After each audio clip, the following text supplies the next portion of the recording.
হ্যাঁ, আমার নবম শ্রেণীর ছাত্র বন্ধুরা, তোমাদের কোষ অংশের যে প্রশ্ন দিচ্ছিলাম, আজকে বেশ কিছু পার্থক্য দেব আজ এবং এর পরের দিন দিয়েই তোমাদের এই চ্যাপ্টারের সমস্ত কিছু শেষ করব। ঠিক আছে বন্ধুরা, তোমরা সব খাতা পেন নিয়ে রেডি হয়ে যাও। আর একটা ছোট্ট অনুরোধ রইল, যে সকল নতুন ছাত্র বন্ধু এসছো, এখনও এই ছোট্ট চ্যানেলের সঙ্গে যুক্ত হওনি, তাদের কাছে অনুরোধ রইল তুমি সাবস্ক্রাইব করে এই চ্যানেলটার সঙ্গে যুক্ত হয়ে যাও, যাতে এইরকম অসংখ্য প্রশ্ন পেতে পারো মাধ্যমিক পর্যন্ত। ঠিক আছে বন্ধুরা, শুরু করা যাক। এবং প্রত্যেকটা স্ক্রিনে পেয়ে যাবে তোমরা।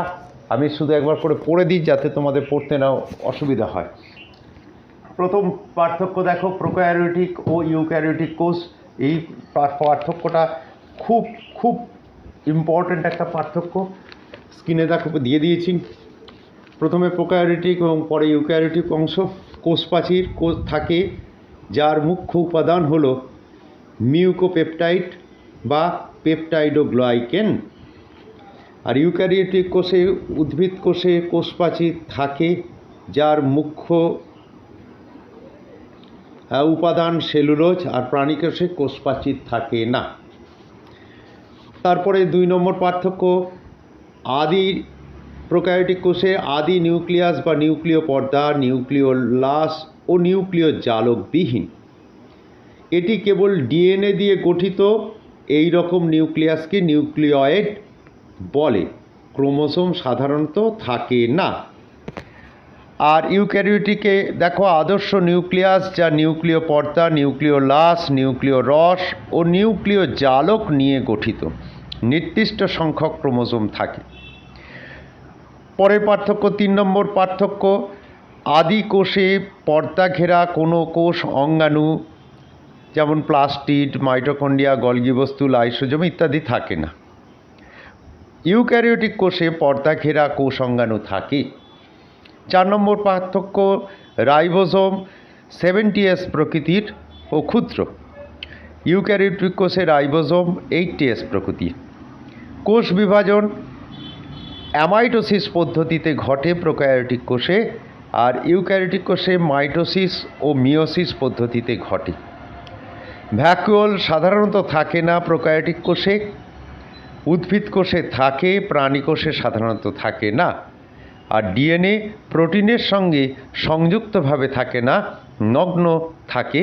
আর ইউক্যারিওটিক কোষে প্রোটিনের সঙ্গে সংযুক্তভাবে থাকে। ঠিক আছে বন্ধুরা, তাহলে প্রথম পার্থক্যটা পেয়ে গেলে স্ক্রিনশট করে রেখে দেবে। এবার দ্বিতীয় পার্থক্যতে আসছি, উদ্ভিদ কোষ ও প্রাণী কোষের পার্থক্য। এটাও খুব ইম্পর্টেন্ট পার্থক্য এই অঞ্চলে। লিখে নাও, স্ক্রিনে দিয়ে দিয়েছি, স্ক্রিনশট করেও রেখে দিতে পারো। উদ্ভিদ কোষ, কোষ আবরক রূপে কোষ প্রাচীর ও কোষ পর্দা বর্তমান। আর প্রাণী কোষে কোষ আবরক রূপে কেবলমাত্র কোষ পর্দা বর্তমান থাকে। প্লাস্টিড, সাইটোপ্লাজমে প্লাস্টিড থাকে, ব্যতিক্রম ছত্রাক উদ্ভিদ কোষের ক্ষেত্রে। আর প্রাণী কোষে হচ্ছে সাইটোপ্লাজম প্লাস্টিডবিহীন হয়, ব্যতিক্রম ইউগ্লিনা। নেক্সট 3 নম্বর পার্থক্য হলো, নিউক্লিয়াস সাধারণত কোষের পরিধির দিকে অবস্থান করে, আর প্রাণী কোষে নিউক্লিয়াস কোষের কেন্দ্রে অবস্থান করে। লাইসোজোম, সাধারণত লাইসোজোম থাকে না উদ্ভিদ কোষে, আর প্রাণী কোষে লাইসোজোম থাকে। ভ্যাকুওল, পরিণত উদ্ভিদ কোষে কেন্দ্রীয় বড় আকারের ভ্যাকুয়াল থাকে, অপরিণত কোষে সাধারণত বেশি ও ছোট আকারের ভ্যাকুয়াল থাকে। আর প্রাণী কোষে নিম্ন শ্রেণীর প্রাণী ছাড়া সাধারণত প্রাণী কোষে ভ্যাকুয়াল থাকে না, থাকলেও তা ছোট আকারে ও কম সংখ্যক হয়। মাইটোকন্ড্রিয়ার সংখ্যা উদ্ভিদ কোষে কম, মাইটোকন্ড্রিয়ার সংখ্যা প্রাণী কোষে অনেক বেশি। সেন্ট্রোজোম থাকে না উদ্ভিদ কোষে, প্রাণী কোষে সুস্পষ্ট সক্রিয় সেন্ট্রোজোম থাকে, ব্যতিক্রম স্নায়ুকোষ। আর প্লাজমোডেসমাটার মাধ্যমে সন্নিহিত 2টি উদ্ভিদ কোষের মধ্যে যোগসূত্র বজায় থাকে। আর প্রাণী কোষের সন্নিহিত 2টি উদ্ভিদ কোষের ডেসমোজোমের মাধ্যমে পরস্পর যুক্ত থাকে। তাহলে বন্ধুরা, এই অংশটা পেলে, অর্থাৎ 2 নম্বর পার্থক্য উদ্ভিদ কোষ ও প্রাণী কোষের পার্থক্য তোমরা পেয়ে গেছো। এরপরে পার্থক্যে চলে আসছি, কোষ পর্দা ও কোষ প্রাচীর। এটাও খুব ইম্পর্টেন্ট পার্থক্য, মনে রাখবে। প্রত্যেকটা পার্থক্য 5 নম্বর অথবা 3 নম্বর দেবে এই পার্থক্যগুলোর জন্য। দেখো স্ক্রিনে চলে এসছে কোষ পর্দা ও কোষ প্রাচীর।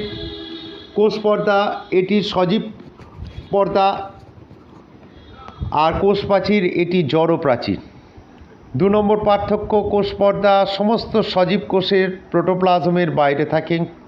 কোষ প্রাচীর এটা উদ্ভিদ কোষের কোষ পর্দার বাইরে থাকে। 3 নম্বর পার্থক্য, কোষ পর্দা খুব সূক্ষ্ম, এটি লাইপোপ্রোটিন দিয়ে গঠিত।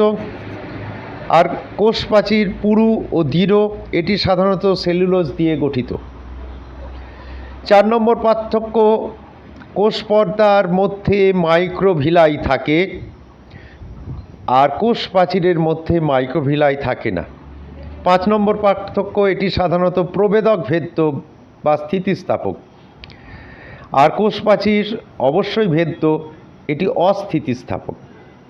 আর 6 নম্বর পার্থক্য, কোষ পর্দা ফ্যাগোসাইটোসিস ও পিনোসাইটোসিস পদ্ধতিতে কঠিন ও তরল পদার্থ গ্রহণে সক্ষম, আর কোষ প্রাচীর এরকম কোনো ভূমিকা নেই। তাহলে বন্ধুরা, কোষ পর্দা ও কোষ প্রাচীর এই দুইটি পার্থক্য পেলে এরপরে আসছি আজকের দিনের শেষ পার্থক্য, অর্থাৎ রাইবোজোম ও লাইসোজোম। দেখে নাও, তোমাদের দেয়া হয়ে গেছে স্ক্রিনে। রাইবোজোম আদি কোষ ও আদর্শ কোষে থাকে, লাইসোজোম প্রধানত প্রাণী কোষে থাকে। রাইবোজোম সাইটোপ্লাজমে মুক্ত অবস্থায় অথবা এন্ডোপ্লাজমিক রেটিকুলাম বা নিউক্লিয় পর্দার গায়ে থাকে। লাইসোজোম সাইটোপ্লাজমে মুক্ত অবস্থায় থাকে। রাইবোজোম পর্দাবেষ্টিত নয়, লাইসোজোম একক পর্দা বিশিষ্ট। রাইবোজোম নীরের দানার মতো অঙ্গাণু, লাইসোজোম তরল পদার্থপূর্ণ থলির মতো অঙ্গাণু। রাইবোজোম মধ্যে কোনো গহ্বর বা তরল থাকে না, লাইসোজোমের মধ্যে গহ্বর ও সমসত্ব তরল থাকে। 6 নম্বর পার্থক্য, রাইবোজোম অনেক সময় একত্রিত হয়ে পলিরাইবোজোম গঠন করে, কিন্তু লাইসোজোম সবসময় পৃথক ও বিক্ষিপ্তভাবে থাকে। রাইবোজোমের মধ্যে আরএনএ উপস্থিত, লাইসোজোমের মধ্যে আরএনএ থাকে না। আর 8 নম্বর, রাইবোজোম প্রোটিন সংশ্লেষে অংশগ্রহণ করে, আর লাইসোজোম বহিঃকোষীয় ও অন্তঃকোষীয় পরিপাকে সাহায্য করে। তাহলে বন্ধুরা, আজকে এই পর্যন্তই। তোমরা নিশ্চয়ই সবকটা পার্থক্য পেয়ে গেছো।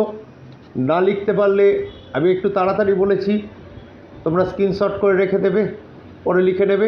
সবাই ভালো থাকো, সুস্থ থাকো এবং সঙ্গে থাকবে।